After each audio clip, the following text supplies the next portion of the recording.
आता हे थंबनेल बघून तुम्हाला निश्चितपणे प्रश्न पडला असेल, की असे रस्त्याचे जर 2 पर्याय असतील, तर कोणता मूर्ख माणूस आहे, की जो कठीण रस्ता घेईल? पण न्यायालयामध्ये, कोर्ट कचेरीमध्ये येणारी प्रकरणं जेव्हा आम्ही बघतो, तेव्हा माझ्या हे पुन्हा-पुन्हा लक्षात येतं, की बहुतांश लोक हे 2 पर्याय त्यांच्याकडे असतात आणि या 2 पर्यायांपैकी दरवेळेला त्यांना चुकीच्या किंवा कठीण रस्त्यावर पाठवलं जातं किंवा ते जातात. या संदर्भातलं अगदी एक ताजं उदाहरण जर सांगायचं झालं, तर आमच्याकडे एक पक्षकार आले होते. त्यांची थोडक्यात हकीकत अशी, की एका महिलेची जमीन होती, वडिलोपार्जित जमीन होती. त्या महिलेच्या वारस नोंद होताना तिच्या 2 मुलींची वारस नोंद झाली नाही. त्यामुळे त्या सातबारावर फक्त त्या महिलेचंच नाव आहे आणि अशा बऱ्याच जागा होत्या. त्या जागांपैकी काही जागांचं खरेदी-खत ज्या महिलेचं नाव सातबाऱ्यावर आहे, तिची फसवणूक करून घेण्यात आलं आणि त्याचा मोबदला त्यांना आजपर्यंत मिळालेला नाही. आणि उरलेल्या काही ज्या जागा आहेत, त्या तशाच आहेत. त्याच्यावर त्या महिलेचं नाव आहे. त्याच्यावर कुठलंही हस्तांतरण किंवा इतर कुठलाही वाद नाहीये. तर आता या महिलेच्या 2 मुलींनी हा जेव्हा सगळा कायदेशीर पेच बघितला, त्या अनुषंगाने त्यांनी कायदेशीर सल्ला घेतला, वकिलांचं मार्गदर्शन घेतलं. तेव्हा त्यांनी काय-काय केलं हे जेव्हा मी ऐकलं, तेव्हा मी थक्क झालो. सगळ्यात पहिले त्यांनी सुरुवात कुठे केली? तर त्या महिलेच्या नावाची वारस नोंद जी झाली होती, जेव्हा या 2 मुलींचं नाव सुद्धा नोंदवणं गरजेचं होतं, त्या फेरफाराला त्यांनी आर-टी-एस अपील दाखल करून प्रांताकडे आव्हान दिलं. मुदतीच्या मुद्द्यावर ते फेटाळण्यात आलं. हे एक प्रकरण. दुसरं प्रकरण त्यांनी काय केलं, तर काही मालमत्ता ज्या आहेत, त्याच्यात नोंदणीकृत करार आहे. त्यामुळे ज्या मालमत्ता त्या महिलेच्याच नावावर आहेत आणि ज्या मालमत्ता त्या महिलेकडनं फसवणुकीने म्हणा किंवा इतर प्रकारे खरेदी-खत करून आता त्रयस्थांच्या नावावर झालेल्या आहेत. या सगळ्या मालमत्तांकरता एकत्रितपणे वाटपाचा दावा दाखल केला. हा वाटपाचा दावा दाखल झालाय 2021 साली. आजपर्यंत त्या दाव्यामध्ये ना यांना मनाई किंवा स्थगिती मिळाली आहे किंवा ना काही विशेष यश किंवा लाभ मिळालाय. या गोष्टीला 5 वर्ष झाली. आता त्याची सुनावणी वगैरे सुरू होईल, मग साक्षी पुरावे होतील. मग हे सगळं व्हायला अजून पुढची 5-7 वर्ष लागतील. म्हणजे 2021च्या आसपास सुरू झालेली ही 2 प्रकरणं आजपर्यंत त्या दोन्ही प्रकारच्या मालमत्ता, त्याची स्थिती ही जैसे थेच आहे आणि ज्यांनी 5 वर्ष याच्याकरता वेळ, पैसा, मेहनत घातलाय, त्यांना ₹1 सुद्धा लाभ झालेला नाहीये.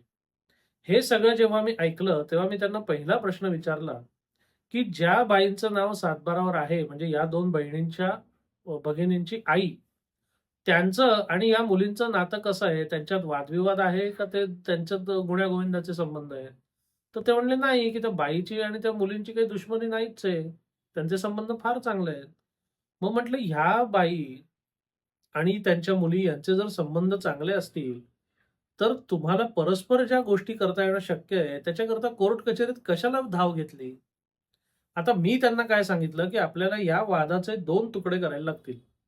एक म्हणजे अशा मालमत्ता ज्याच्यामध्ये कोणतंही हस्तांतरण झालेलं नाहीये, ज्या फक्त त्या महिलेच्याच नावावर आजही आहेत. ज्याचे मालकी हक्क म्हणजे टायटल एकदम क्लिअर आहे. आणि दुसरा असा भाग, की ज्याच्यामध्ये फसवणुकीने म्हणा किंवा इतर प्रकारे म्हणा खरेदी-खत झालेलं आहे, ते आपल्याला आव्हानित करायचंय वगैरे, वगैरे, वगैरे. तर हा जो चोख मालकी हक्क असलेला भाग आहे, तो तुम्ही पटकन हातावेगळा करा ना. आता त्याच्यात सुद्धा त्यांना तिकडे कायदेशीर सल्ला काय मिळाला होता किंवा इतर लोकांचं काय म्हणणं होतं, की त्या महिलेची वारस नोंद जी झाली, ते जे अपील फेटाळलंय, त्याला एकतर परत कलेक्टरकडे अपील करू. दुसरा मार्ग असा, की 149, 155 या महाराष्ट्र जमीन महसूल संहितेतील कलमांचा फायदा घेऊन यांची नावं रेकॉर्डवर आणायचा, मुलींची नावं रेकॉर्डवर आणायचा प्रयत्न करू. पण हे सगळं करणं शक्य जरी असलं, तरी त्या सगळ्याची प्रक्रिया पार पाडायला बऱ्यापैकी वेळ, पैसा आणि मेहनत लागणार आहे. बरं त्या ज्या बाई आहेत, ज्यांचं सातबाऱ्यावर नाव आहे, त्या आज वयस्कर आहेत. त्यांचं कधी काय होईल सांगता येत नाही. मग अशा परिस्थितीत त्या आईचे आणि मुलींचे संबंध जर चांगले आहेत, तर आईकडनं मुलींच्या नावावर जर बक्षीसपत्रच करून टाकलं, तर ज्या चोख मालमत्ता आहेत, त्या थेट मुलींच्या नावावर येतील की नाही? मग त्याच्याकरता तुम्हाला तलाठ्याकडे, मंडळ अधिकाऱ्याकडे, प्रांताकडे, कलेक्टरकडे, दिवाणी न्यायालयामध्ये जायची गरजच नाही ना हो. जर तुमचे संबंध चांगले आहेत, त्या संबंधांचा फायदा घेऊन तुम्ही नोंदणीकृत बक्षीसपत्र जर केलं, तर त्या बक्षीसपत्राच्या अनुषंगाने यांची नावं अभिलेखावर, रेकॉर्डवर येणारच आहेत.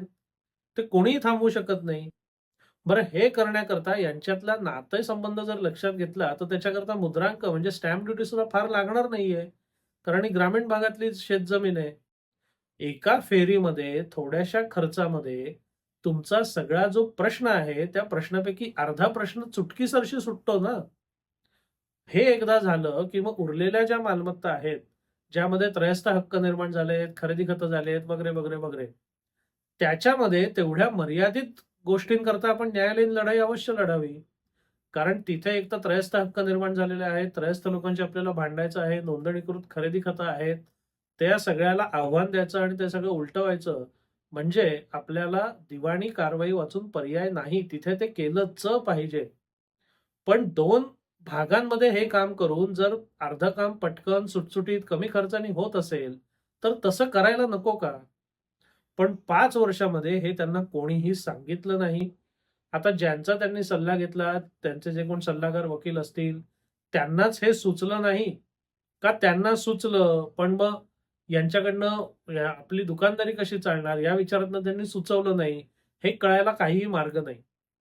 पण दुर्दैव किंवा शोकांतिका अशी, की अशी खूप प्रकरणं असतात, की जिथे काही प्रश्न हे चुटकीसरशी सोडवणं शक्य असतं.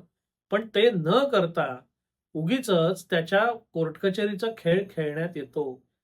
माझं असं स्पष्ट मत आहे, की जिथे जे करणं क्रमप्राप्त आहे किंवा ज्याच्याशिवाय दुसरा पर्यायच नाहीये, तिथे ते करायलाच पाहिजे. जिथे कोर्ट कचेरी आणि दिवाणी दावे आणि प्रकरणं ह्याच्याशिवाय पर्याय नाही, तिथे तुम्हाला करायलाच लागेल कारण पर्यायच नाहीये. पण जिथे पर्याय असेल, तिथे तरी आपण तो पर्याय स्वीकारायला नको का? म्हणजे या चित्रामध्ये थंबनेलमध्ये तुम्ही जे बघताय, की सरळसोट चांगला सुटसुटीत रस्ता असेल आणि खाचखळग्याने समस्यांनी भरलेला रस्ता असेल, असे 2 रस्ते असतील, तर तुम्ही चांगला रस्ता निवडायला नको का? असा रस्ताच जर नसेल, तर मग जो काही बरा-वाईट रस्ता आहे त्याच्याने आपल्याला जाणंच आहे. त्याच्यात आपण काही दुःख करण्याची किंवा पर्याय नसल्याने काही त्याच्याबद्दल तक्रार करायची गरजच किंवा शक्यताच उरत नाही. पण जिथे पर्यायी चांगला रस्ता आहे, सुटसुटीत मोकळा पर्याय तुमच्याकडे आहे, तिथे तो पर्याय तुम्ही स्वीकारलाच पाहिजे. म्हणून माझं सगळ्यांना असं सांगणं असतं, की तुम्ही वकील असाल किंवा पक्षकार असाल, तर तुमच्या पक्षकाराला जे इच्छित ध्येय आहे, ते गाठण्याकरता सगळ्यात सोपा सुटसुटीत एखादा पर्याय आहे का? असेल तर तो त्यांना सुचवा. तुम्ही जर पक्षकार असाल, तर तुमची समस्या नेमकी काय आहे? तुम्हाला इच्छित ध्येय काय आहे? तिथपर्यंत जाण्याकरता सगळ्यात सोपा आणि सुटसुटीत पर्याय कोणता आहे? हे तुम्ही तुमचे वकील आणि सल्लागारांना विचारलं पाहिजे. त्याच्याबाबत त्यांना परत-परत विचारलं पाहिजे. एकच पर्याय दिला आणि त्याच्यावरच आपण चालायला लागलो, असं करू नका. जोवर एकच मार्ग सोडून दुसरे मार्ग किंवा दुसरे पर्याय नाहीत, ह्याबद्दल तुमची किंवा तुमच्या वकील आणि कायदेशीर सल्लागारांची ठाम खात्री होईल, तेव्हा तो मार्ग स्वीकारण्याशिवाय गत्यंतर नाहीये. पण जर पर्यायी मार्ग असेल, पर्यायी मार्गाची शक्यता असेल, तर आधी त्याची चाचपणी करा आणि त्याची जर तुम्हाला तो मार्ग जर पकडता आला, तर तो मार्ग पकडा म्हणजे तुमची कामं पटकन होतील. असा मार्ग नसेल, तर मग तुम्हाला खाचखळग्याने भरलेल्या मार्गांवर जाणंच आहे. त्याच्याबद्दल तक्रार करून आपल्याला काहीही उपयोग होणार नाही. पण दोन्ही मार्गांच्या अस्तित्वाची चाचपणी करा आणि मगच अंतिम निर्णय घ्या. हा व्हिडिओ तुम्हाला कसा वाटला? अवश्य कळवा. धन्यवाद.